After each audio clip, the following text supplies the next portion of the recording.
everyone. Welcome to another episode of the Spirit Channel podcast.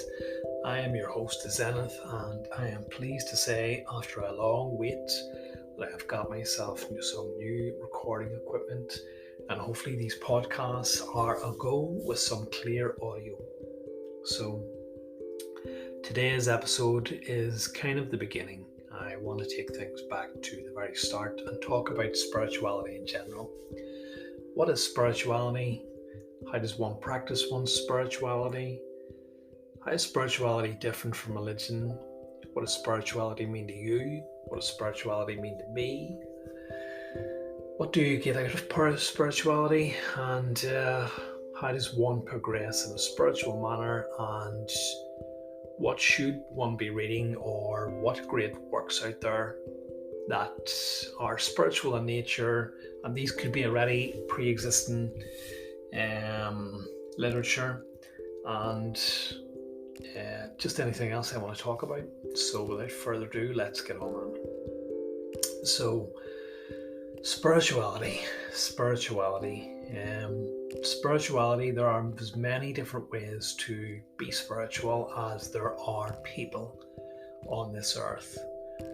What does it mean to be spiritual? Well, I guess the extremely easy answer to that is that because you are already a spiritual being, you are already an energetic source of light that can never die, that you are part of the one true creator, that you are a spark of this one true creator, and that you're simply having a human experience, then the truth is that you are already spiritual. No matter what it is you do, no matter what way you act, no matter what belief system you subscribe to, even if that is some sort of form of Satanism, some form of negativity that completely rejects the creator, even if you are agnostic and rejects the notion of a creator, rejects the notion that any sort of proof can be found of a spirit world or creator, it's not going to matter, because you are simply spiritual, and everything that you do on this earth, no matter what small action you take, no matter how large an action you take, may be considered spiritual. Now, that does not mean that you are living a spiritual life. It simply means that you simply are spiritual in nature. Living a spiritual life, I guess, means anything that you do or think about that makes you ponder or dwell, or some sort of action seek out your origins, or think about your origins, or think about a life before this present life, a life perhaps in the spiritual realm, or even just contemplate or wonder, is there a spiritual realm? Is there a creator? Are there angels? Are there spirits? Are there demons? Are there genies? Are there fairies, jinns, mythical beings, anything like that there that causes you to lift your eyes, say, from the ground, that causes you to consider more outside of your own personal field of experience, outside of what this world has to offer, out of the current laws of physics, out of the current idea that you can be more than just this bag of meat and bones. And I guess anything like that there can be considered living a life in spirituality. So hopefully that made some sort of sense. I'm just kind of winging it here. I'm not reading off any script. I find that it's best if I just say what's in my heart, rather than perhaps attempt to talk on subjects that I probably don't have enough interest in, or perhaps don't have enough knowledge in. I think the problem is that one person can't know everything. You can be very learned in a subject, or you can be very learned in many subjects. You can be very learned in history, you can be very learned in religions, you can be very learned in ethics. You can know a number of great figures from the past and know a number of facts and figures about them, and it can all make you seem very smart and very intelligent. But true spirituality disregards all this here. In order to live a true spiritual life, the techniques and the means at your disposal are so simple that you don't have to be any sort of great intellect. You don't have to be sort of any great learned person. You don't have to have spent 10, 20 years studying books with degrees coming out of your hindquarters. The most simplest things in spirituality are the most simplest things that anyone can do, regardless of their IQ or their intellect. But I guess we'll talk about more of that later, because I don't want to get off this tangent here. So yeah, as I was saying, this is what I believe true spirituality is. And I guess this is what marks it different from all the main modern religions, I should say.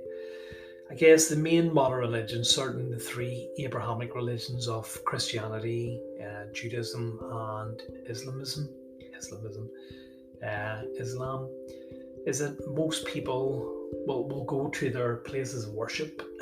Most people will listen to the appointed minister, appointed rabbi, appointed whatever, listen and speak from the holy book, whether it's the Quran, the Torah, or the Bible, and ultimately abide or listen or take heed of what this person says, this figure of authority.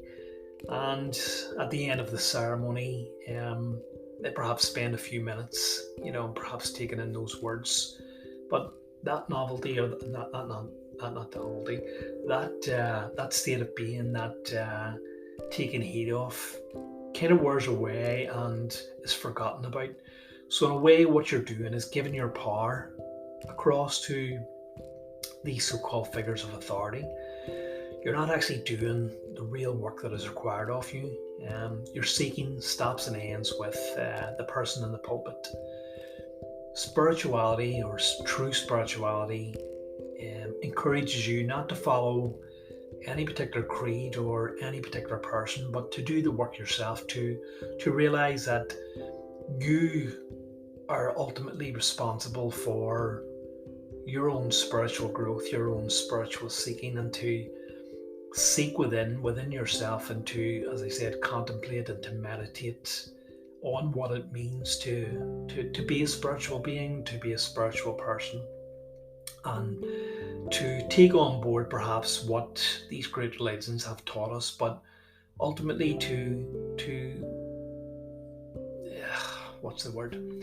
ultimately to turn that inwards and forget about the outside world, through the forms or through the technique of meditation, to actually go inside and shut out the external world, the external senses, and to sit and, mostly in the silence, sit and try to, it's very hard to describe, but kind of go within yourself and go deeper and deeper within yourself until you lose all train of thought, all track of time, until you forget about the outside world. And within this state of being, you will find many realizations and many answers and many things that will come to you that are not of a physical world, that are not of your own kind of thought patterns. And it is from this state of being, when one practices these, or this technique more and more, that one will begin to open up and begin to understand and realize that there is more to life than just what's in front of us and what is portrayed by our five senses. I think that the problem with major religions is that they have got so far away from the origins of what once made them, of these great prophets and seekers of our time. And I'm simply just talking about the three main Abrahamic religions here, that are Christianity, Judaism, and Islam. Certainly from my own upbringing in the Western Hemisphere, and coming from a country that was heavily dominated until fairly recently there by the Christian Church and the Catholic Church or Presbyterian Church, is that we were kind of taught that the priest was the be all and end all, was to be respected, and it was only through this priest that salvation could be reached. It was through the act of contrition, the act of penance, and ultimately the act of the sacrament that one could achieve his or her place in what was called heaven, or what is known as heaven. And it was only through these acts that salvation could be given and forgiveness could be given by Jesus the Christ. And in that religion, I'm not just talking about the faction of Catholicism and Presbyterian, but Christianity as a whole, is that we are taught that Jesus Christ is or was the Son of God, the only Son of God, that he was this divinity made flesh, or this divinity taken flesh, and it was through his great act of sacrifice, the crucifixion on the cross, that we were all redeemed, because we were all sinners up to then. But for me, this notion is completely and utterly wrong. And from my limited knowledge of Islam and from my limited knowledge of Judaism, this is pretty much goes the same for what Moses originally taught, what Moses originally stood for, and much later what the Prophet Muhammad came to seek to overturn the wrongs that Christianity had allowed itself to meander into. I believe that these great individuals were given great knowledge from those in which we call spirit, from the higher dimensional entities that reside in non-physical or non-corporal forms and watch over and guide humanity. And unfortunately, what once was words of positivity, hope, equality, unity, have now been turned into positions of authority, middlemen, as in imams and rabbis and priests, standing in the way of your link or your original closeness or original beingness with the Creator itself. And these religions, through either ignorance or by design, now spread a message of separation, of non-unity, of ultimate right and ultimate wrong. And perhaps that's a bit harsh, because I know there are many within these organizations that seek to promote unity and promote brotherhood between these main religions, but unfortunately the vast majority of them preach, or certainly some of them preach, a fundamentalist viewpoint or fundamental viewpoint of their religion, and they seem to have misconstrued, reinterpreted, omitted, and changed some of these, or a lot of these great individuals' true words into something that resembles a shadow of what once these were. Especially when I look at as I said, the fundamental aspect of this. As of today, May the 18th, I think, in 2021, we have massive unrest in Israel and the West Bank and Palestine in general. And I truly do feel sorry for those, for the Jewish people, to have lived under such an oppressive and such a selfish state, and to have to live with or perhaps not be aware of the true facts of on the ground of what is truly happening in regards to the oppression of the Palestinian people and the what can I say, the controlled media, the government controlled media, which does not portray the truth to the Jewish people, and the tentacles of control that this Jewish state has, certainly on the influence of the US government and abroad, and the completely wrong state of affairs that allows, or perhaps maybe not allows, but has certainly crept up in. Don't even know what that means.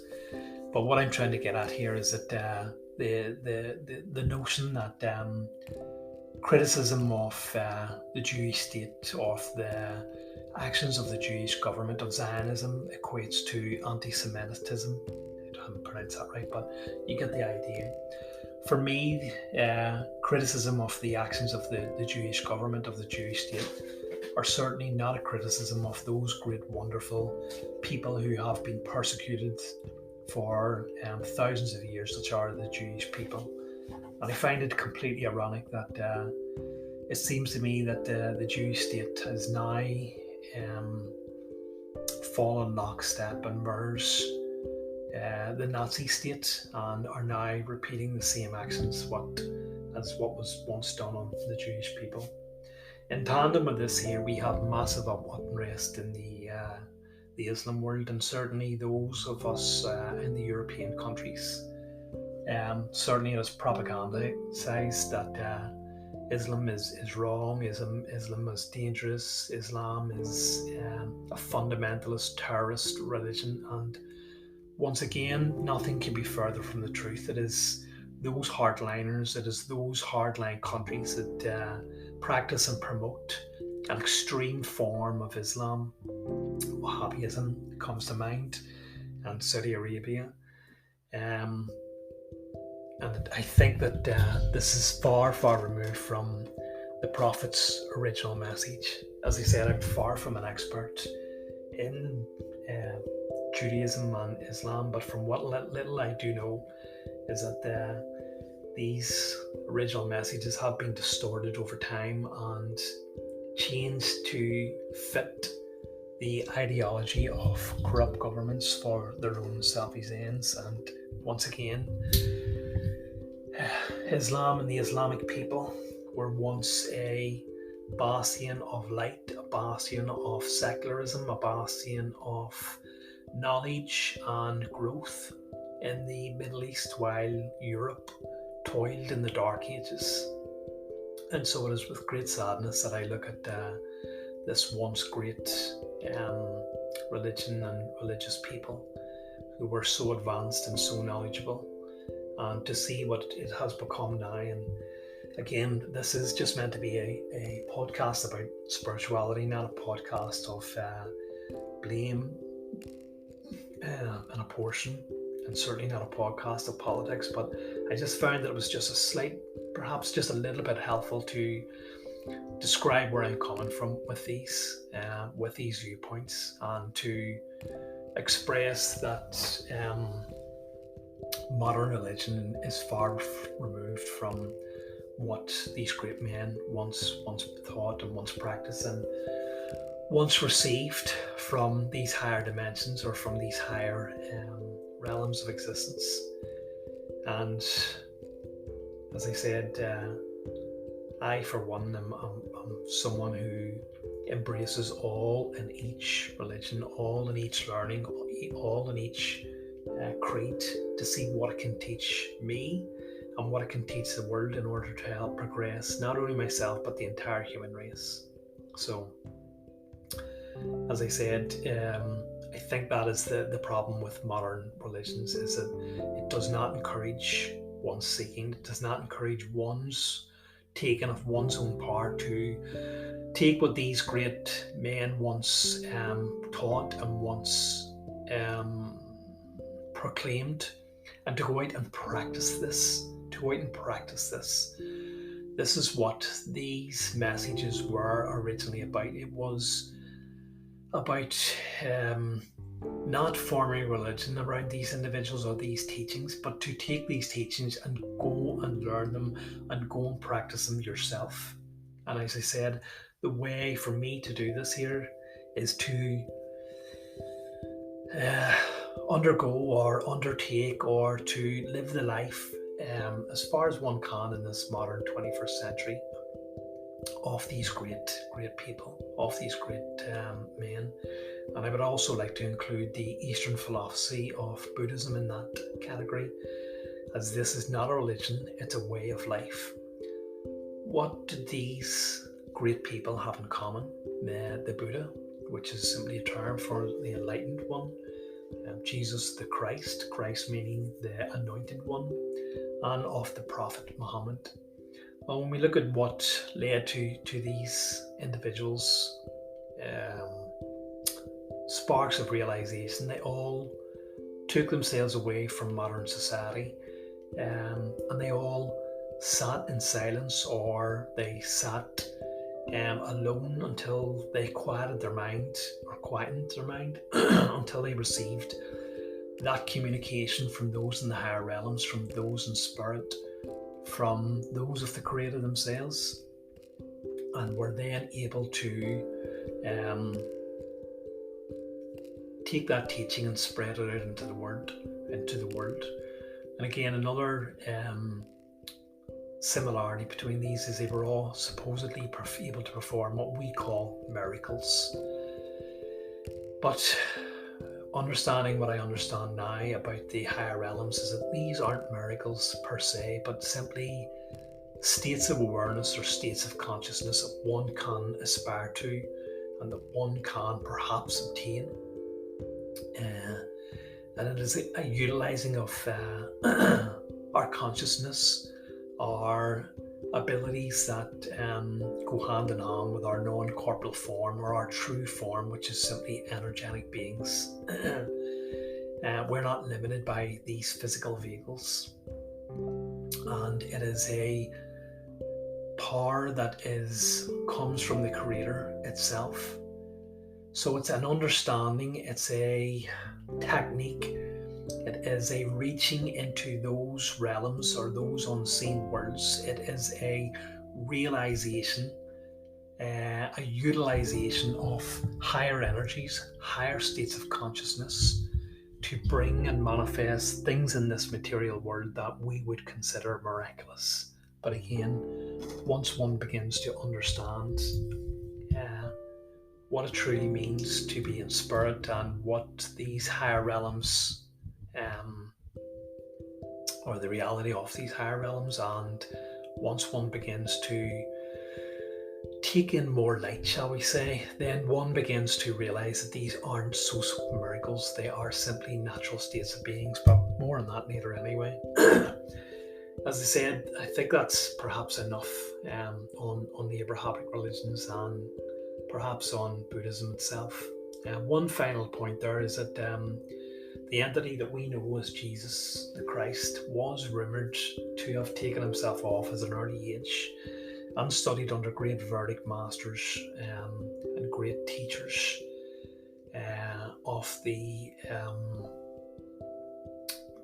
Hindu religion. So I just wanted to make that clear, is that I think that what distinguishes Jesus from the Buddha and from the Prophet Muhammad.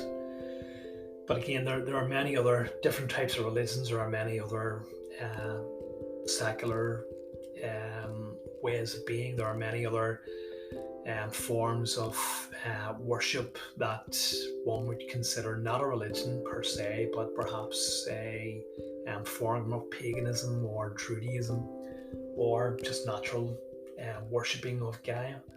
Each and all of these manifestations, these practices, are as equally valid as the next. But as I said, for me, true spirituality is about doing the own work, not relying on someone else to teach you or guide you. It is about taking on board what some of these great masters, one of these great practices, and some of these great philosophies have stated, and utilizing that in your own practice, and understanding that you do not require a middleman. You do not require a position in authority, a so-called priest or rabbi or imam, to help you get in contact, or to get in contact with your Creator for you. Each and every one of you is a priest in their own right. And in that, I mean that there is nothing stopping you from having that direct connection with those in the spiritual realms, with the Creator itself. It is simply a matter of dedication and practice. And perhaps I'll talk about that later. But as I said, for me, the greatest practice that one can do is meditation. It's not easy at first, but with a dedicated form of meditation, you can see wonders. You can see real transformation within your life. You can have that connection with spirit, and having strengthened tenfold over. Beyond religion, beyond the kind of earthly religions, we have great works of what we call channeling, or information that has come to people in trance. And what I mean by channeling, what I mean by trance, is that this is a state of being that a person undergoes. It's a state almost of meditation, or deep meditation, almost of hypnosis, in which one empties the mind completely and receives thoughts, receives concepts, receives words from entities in higher realms, from spiritual beings, from past masters, from soul groups themselves, groups of souls who are one family, and have revealed to us great spiritual truths, great spiritual concepts. And there are many, many, many of these out there. Just a quick bit of research on the concept of channeling myself revealed to me hundreds of fellowships, of groups, of collaborative sets of people who have formed under their own banner to promote and practice words of power, of information that one person or one or more people have received within that group. But perhaps some of the greatest works of channeling, well-known works, are those of Jane Roberts, who channeled the Seth entity back in, I don't have the information at hand. I will include all these links. I think it was back in the 1970 odds. Seth was a soul group, if I'm not mistaken, who came and promoted the idea that you create your own reality. And so Jane Roberts wrote many books on the words that she received from this entity called Seth. And I just realized that I actually left a small part out there. Yeah, these ideas and these concepts that come to one in trance, or one under, or channeling, come to one's mind and are either repeated word for word or translated into language from ideas and concepts from these beings who have put these ideas and concepts into the person's mind. But anyway, so yes, there is that one there. There is one which I hold extremely dear to my heart that has helped me completely turn around and transform my life, and forms the basis of my own spiritual growth and my own spiritual seeking. And that is the Law of One, which was channeled by the LL Research Group back in the 1980s. They received communications from this being who identified itself as Ra, and when questioned further, confirmed that it was indeed the Ra who the Egyptians called the god of the sun, but was quick, or to put the record straight, to say that it was not a god, and it was not a god of the sun, but simply a group of beings or a group of souls, which they called itself a social memory complex, who came to the Egyptians to impress this idea of this law of one, that all beings are one, that there is only one ultimate being, and that there is no true separation, no true set.